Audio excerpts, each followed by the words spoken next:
Hello student, आकाश academy class में सभी student का स्वागत है। आकाश एकेडमी क्लास यहाँ पर देख सकते हैं अध्याय 5 का अध्ययन करेंगे। क्या बताती है हमें ये किताबें। यहाँ पर एक स्टूडेंट है जो बता रही है, वो घंटी बजती है, शिक्षक कक्ष में जाते हैं और वह पुस्तकालय की ओर चले जाते हैं। और पुस्तकालय में जब वो जाती है तो उन्हें मोटी मोटी किताबें से भरी पुस्तकालय मिलती है। वह कोशिश करता है कि इसके बारे में कुछ समझा जाए, कुछ जाना जाए।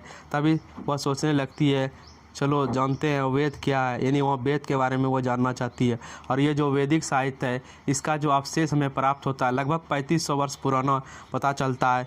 और यह एक तरह से प्रमाणिक ग्रंथ है। इससे पहले के साहित्य का, यानी जो सभ्यताएं रही है, उसका केवल हमें अवशेष ही मिला है। कोई ऐसा साक्ष्य नहीं मिला है जो बुक के फॉर्मेट में हो। इसीलिए ये जो चीज़ें हैं वो काफ़ी इम्पोर्टेंट है हमारी प्राचीन संस्कृति को जानने के लिए। यहाँ देख सकते हैं वेद 4 है। आपको पता ही है कि ऋग्वेद है, सामवेद है, यजुर्वेद है, अथर्ववेद है। सबसे पुराना आप जानते भी हैं कि ऋग्वेद होता है, जिसकी रचना लगभग 3500 साल पहले हुई है, जो एग्जाम में काफ़ी इम्पोर्टेंट प्रश्न बनता है।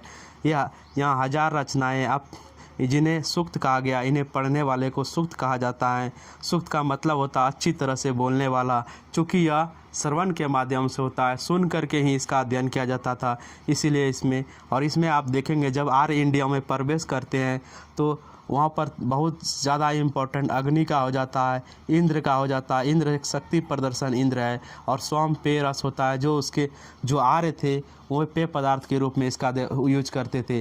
चूँकि यहाँ पर काफ़ी ज़्यादा घना जंगल था, मगध के एरिया में काफ़ी ज़्यादा घना जंगल था और ऐसे में अग्नि का ज़्यादा महत्व था, इसीलिए वे अग्नि को देवता के रूप में पूजते थे। चूँकि वैदिक साहित्य में देवता और ऋषि का बहुत ज़्यादा इम्पोर्टेंस है, इसीलिए देख सकते हैं आप ऋषियों द्वारा इसे माना गया है। इसमें स्वपाठ कंठस्थ करते थे, मतलब वे एक दूसरे को कंठस्थ करवाते थे, यानी कि ये जो शिक्षाएं थी एक तरह से बोल चाल की शिक्षा थी, बोल करके ही याद किया जाता था। इसमें महिलाओं का भी स्थान अच्छा दिखाया गया है। देख सकते हैं कुछ महिलाओं ने भी इसकी रचना की है। ऋग्वेद में जो भाषा थी वो प्राक संस्कृत थी, जो आज की संस्कृत है उससे थोड़ा वेद थी, क्योंकि समय के अनुसार भाषाओं के में परिवर्तन देखने को मिलता। वैदिक संस्कृति कहलाई, ये जो संस्कृति कहलाई, वैदिक संस्कृति कहलाई, जो आज हम लोग स्कूल में पढ़ते हैं उससे डिफरेंट है। ये बात लिखा भी गया है। हम जिन किताबों को पढ़ते हैं, लिखते हैं, छपाई ऋग्वेद का उच्चारण किया, श्रवण किया, ना पढ़ा जा सका। सदियों पहले पहली बार लिखा गया, छपने का काम हुआ। यानी 200 साल पहले या अंग्रेज जब आए तब ये छपने का काम हुआ। चूँकि इससे पहले किताबें छपी नहीं जाती थी, भोज पत्रों पर लिखी जाती थी। हम लोग पिछले अध्याय में ये जानकारी हासिल कर चुके हैं। ये कुछ बताना चाह रहे हैं। देखिए इतिहास का ऋग्वेद का अध्ययन कैसे करते हैं। जो इतिहासकार होते हैं, जो इतिहास को जानना चाहते हैं डिटेल से, वो अध्ययन कैसे करते हैं। बोलते हैं वो अतीत की चीज़ों को इकट्ठा करते हैं, जमा करते हैं, लेकिन भौतिक अवशेष के अलावा लिखित स्रोतों का भी उपयोग करते हैं। देखो चलो ऋग्वेद का अध्ययन कैसे करते हैं। ऋग्वेद में कुछ सूक्त है। सूक्त मतलब जो है उसको जानने वाला होता है। वार्तालाप के रूप में विश्वामित्र नाम का एक ऋषि, यहाँ पर एक विश्वामित्र नाम का ऋषि है, उसकी चर्चा होती है। और जो इम्पोर्टेंट्स, जैसे इंडिया में आप प्रवेश करेंगे आज से पहले, आज़ादी से पहले, तो व्यास सतलज नदी आता है। आपने देखे हैं कि सिकंदर की सेना भी यही व्यास और सतलज की चर्चा वहाँ पर भी दिखाई देती है। और ऋग्वेद में भी उसकी चर्चा, मतलब ये नदी अति प्राचीन काल से भारतीयों के लिए इम्पोर्टेंट रहा है और जो आ रहा है उसके लिए भी इम्पोर्टेंट रहा। यहाँ पर एक छोटा सा बात है, देख सकते हैं विश्वामित्र नदी की चर्चा है। माने कि एक तरह से कहिए कि उन्होंने इसका मानविकीकरण किया है, यानी कि जो नदी है और इसका जो है जल बहुत काफ़ी तेज़ी से उभर रहा था, उसकी चर्चा की है। हे नदी, अपने बछड़ों की चटती हुई 2 दमती गायों की तरह 2 फुर्तीली घोड़ों की चाल। देखिए घोड़े का पहली बार वर्णन जो है वो वैदिक साहित्य में ही मिलता है। आर्यों ने ही घोड़े को, आर्यों का प्रिय पशु था घोड़ा। यहाँ देख सकते हैं। फिर नदियाँ हैं जल के पूर्ण, हम देवताओं के बनाए रास्ते पर चलती, एक बार निकलने पर हमें रोका नहीं जा सकता है। बताया जाता है कि नदियाँ जब तेज़ी से बहती है तो उसे रोका नहीं जा सकता। हे ऋषि, तुमसे प्रार्थना क्यों कर रहे हो। बताया जा रहा है, यहाँ उपमा दिया जा रहा है। विश्वामित्र, हे बहने, मुझे गायक की प्रार्थना सुनो, गायक की प्रार्थना सुनो। बता रहा कि मैं गायक हूँ, मैं रथ और गाड़ियों सहित बहुत दूर से आया हूँ। देखिए बताया जा रहा है, यही प्रमाण मिलता है ऋग्वेद का। जब बुक खोलते हैं तो बहुत दूर से आया हूँ। कहाँ से आए हो, तो कोई भी विद्वान कहता है ये मध्य एशिया से आए हैं। मैक्स मुलर साहब कहते कि मध्य एशिया से आए हैं, जबकि राजा राम मोहन राय मानते हैं कि इंडियन जो है, जो आर्य हैं वो जो है हिमालय के आसपास से ही आए हुए हैं, वो बाहरी नहीं हैं। लेकिन आज प्रमाणित हो चुका है, क्योंकि हमको कुछ ऐसे अवशेष भी मिले हैं जिससे पता चलता है कि नहीं, आर्य जो है वो इंडियन नहीं है, वो आकर बसे हैं। चाहे हम आज कुछ भी बोल लें, प्रमाण जो हमारे पास है उसी के आधार पर हमें चलना चाहिए। यहाँ पर देखिए, हम तुम्हारी प्रार्थना सुनेंगे जिससे तुम सब सुरक्षित उस पार जा सकोगे। यहाँ नदियाँ बोल रही कि हम तुम्हारी प्रार्थना को सुनेंगे। देखिए इतिहासकार ने कितनी रोचकता से इससे लिखा है, नदियाँ तुम हमारी प्रार्थना सुनो जिससे तुम सब सुरक्षित उस पार जाओ। इतिहासकार बताते हैं कि उस प्रार्थना से में रची गई होगी जहाँ ये नदियाँ बहती है। वे ये सभी सुझाते हैं कि जिस समाज में स्त्री रहती थी वहाँ घोड़े और गाय का बहुत महत्व था, यानी जानवर का भी उस समय महत्व बढ़ गया था। इसलिए नदियों की तुलना घोड़े और गाय से की गई है।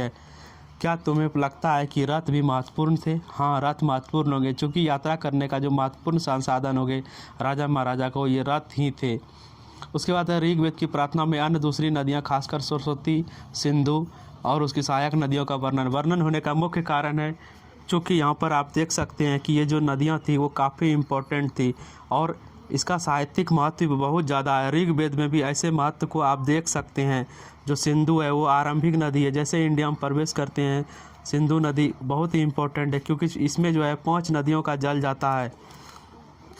आगे अध्ययन करेंगे। यहाँ पर आप देख सकते हैं घोड़े, मवेशी और रथ की चर्चा की गई। ऋग्वेद में मवेशी, घोड़ा काफ़ी इम्पोर्टेंट था, चूँकि आर्य जो आए वो लंबी यात्रा करके मगध तक आए थे, तो ऐसे में रथों का जो है महत्व काफ़ी ज़्यादा बढ़ जाता है। और घोड़ा ही एकमात्र ऐसा पशु है जो तीव्र गति से चल सकता है। यहाँ पर घोड़े की लड़ाई में रथ खींचने का काम आता था, यानी घोड़ा काफ़ी फुर्तीला जानवर होता है और इसीलिए वो आर्यों के प्रिय पशु बन गए थे।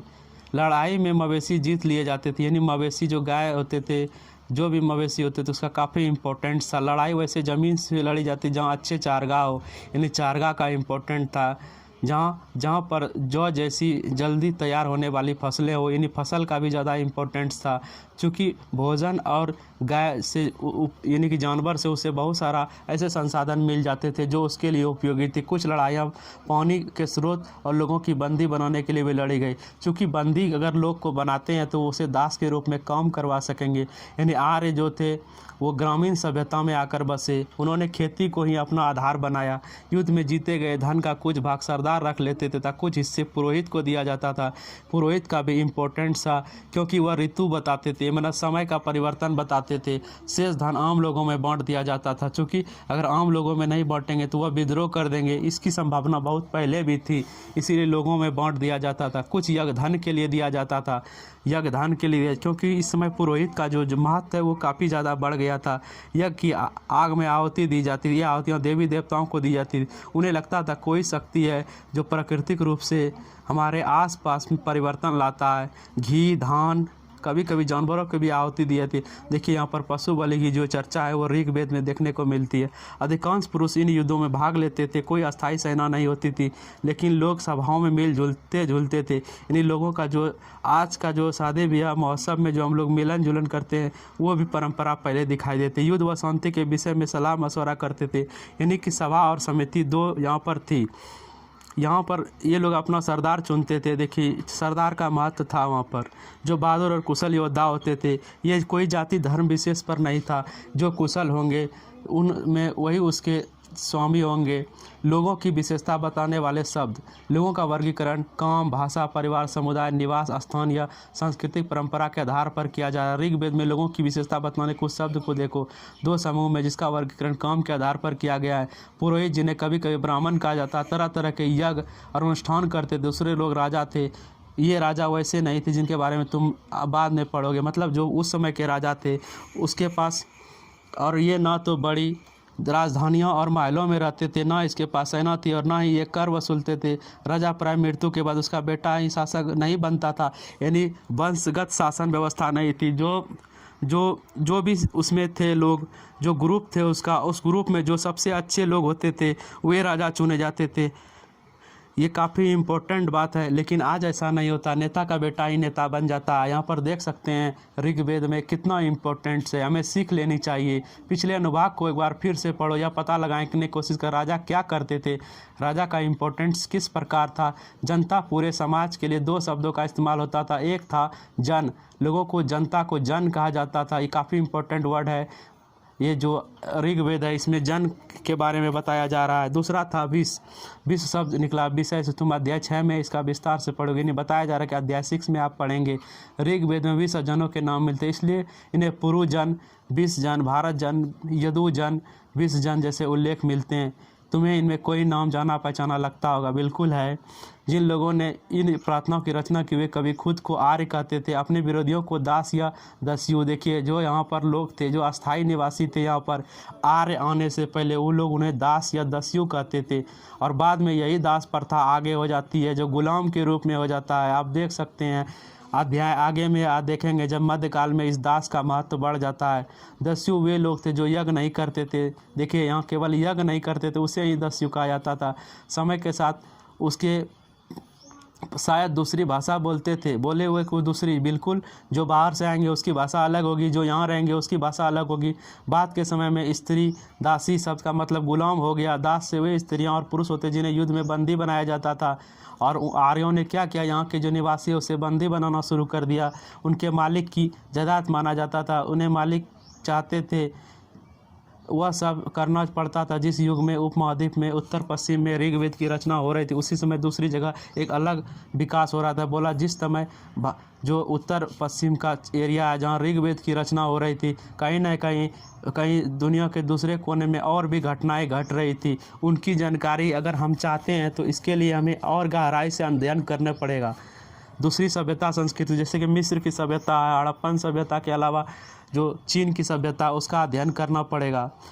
आगे पढ़ते हैं यहाँ पर। ये शिलालेख महापाषाण, जो महापाषाण कहते हैं, जो बड़े अवशेष होते हैं, पत्थर होते हैं, उन्हीं का नाम महापाषाण है। जानने के लिए ये पत्थर दफनाने की जगह पर लोगों के बड़े करीने से लगाए जाते थे।